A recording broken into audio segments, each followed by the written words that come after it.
with private universities, global universities now to come and invest in our state with a clear vision of what should come in which district. So one university which got added to the list was the entire Civil Aviation University. So we're working with GMR, which is the world's second largest private sector airport operator. And we're working with them on actually building a civil aviation university in Visakhapatnam, because that's where we believe that it can be the hub for it, and where 25% of the global workforce can actually come from Andhra Pradesh. Logistics is going to be closer to where the ports are. Nellore is one district which has a good number of ports. We want to do it there. So with a very sectoral focus, we are now encouraging universities to actually come, start their campuses in Andhra Pradesh. And I'm fortunate to have both hats, Bharat and India. So Bharat hat is the Human Resource Development Ministry. India, of course, is the IT Electronics Ministry. So I'm lucky to have both, and I'm able to steer in terms of policy and what is required. So I keep saying, one size does not fit all. That's quite clear. Things have changed substantially. And what we can deliver is speed of doing business. And as a state, if you see a lot of institutions that wanted to become deemed universities, we created a policy for them to do that. And a lot of universities that want to start from scratch, it's going to be tailor-made for them based on their investment, the sector that they want to enter in Andhra Pradesh. My last question before I ask you to just make a general comment to the investors in the room is that Mr. Naidu was known to be ahead of his time. The policies that you've just spoken about, all of them seem to be either keeping with time, some ahead of their time. At least two of them that you mentioned, there are first initiatives anywhere in the world competing with the best capitals. What do you see as the challenges in getting to this vision over the next 5-year period? As you rightly said, Mr. Naidu is always ahead of his time. And as a political establishment, we tend to put the cart ahead of the horse. And you've seen subsequent elections, we have not been able to win. And that's something that we take as strong feedback for ourselves, that continuity in governance is equally, if not more important at this juncture for our state of Andhra Pradesh to see our vision through, number one. Number two, whatever vision I've shared with you is something that I've already discussed with the electorate, and we go back for constant feedback, and we will involve them in the entire process. And the last bit, I think even the political class or the bureaucracy, I think the last 5 years was a slumber. So I think it's taken us a bit of time to wake everyone up and say, let's move.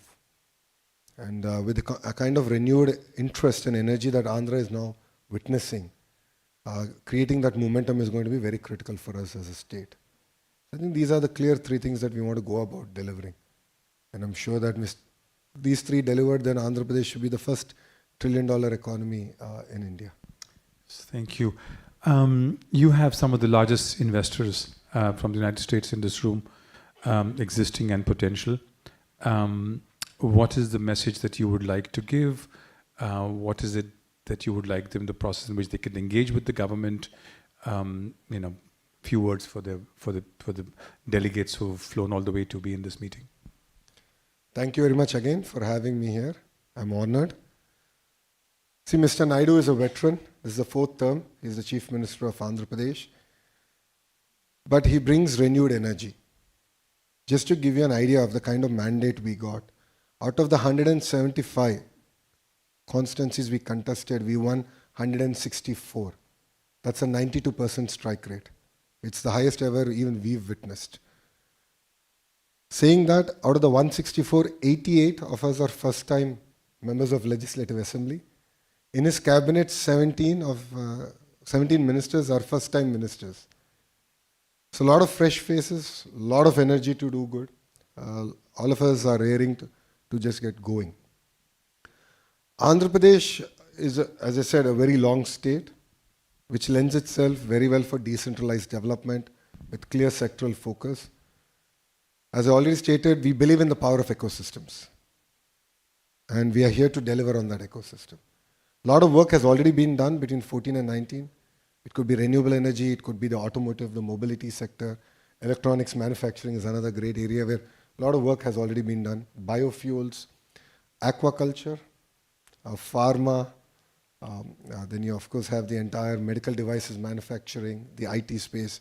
So the state lends itself very well for investments across all sectors. And the beauty of our state is we can potentially be a net zero in terms of carbon emissions as a state. Sheerly because of the 72 gigawatts of renewable energy that is going to come online by the end of our term, which is 2029. So as a state, we are competing with other states, no second thoughts about it. But one thing I can promise to you in Andhra Pradesh is speed of doing business. That's something that other states cannot promise. We will deliver on that. As ministers, we are very committed to it. So every investor who's knocked on my door, we have a WhatsApp group that we create, and then we are in touch with them. And every week we update the investor on what has happened, what needs to be done, what are our hits and misses for the week, where have we fell short, and how are you going to make that up? Because see, your investments ticket sizes have increased. I mean, now $1 billion investment seems to be a norm of the day. But then a week delay, a month delay, or even a 6-month delay of your project is just going to throw your business plan out of the window. So we understand that, we appreciate that. So we will deliver on the speed of doing business, and we're here to deliver.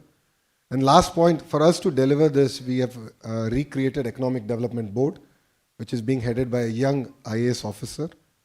And we have his entire team under him is coming from the private sector. So veterans from that industry are going to come, join the Economic Development Board. So they'll be your single port of call and your point of contact. And anyone investing over $1 billion in our state will have a dedicated person from the state sitting in your office and delivering on the promises that we have made to you. So I request all of you to look at our state. Please come. You will see the renewed energy that we have, the great opportunities across all sectors. It could be the new capital city. It could be our port. It could be our big data. It could be the petrochem, chemical, the entire pharma ecosystem. There's amazing opportunities out there. So I request all of you to take a hard look at the state of Andhra Pradesh and definitely give us an opportunity, and believe me, we will deliver much, much better than any other state in India. So thank you very much for having me. Jai Hind. There you have it, ladies and gentlemen. A young political leader, clear vision, focused on speed, inspirational and on point. Please join me in giving him a big round of applause.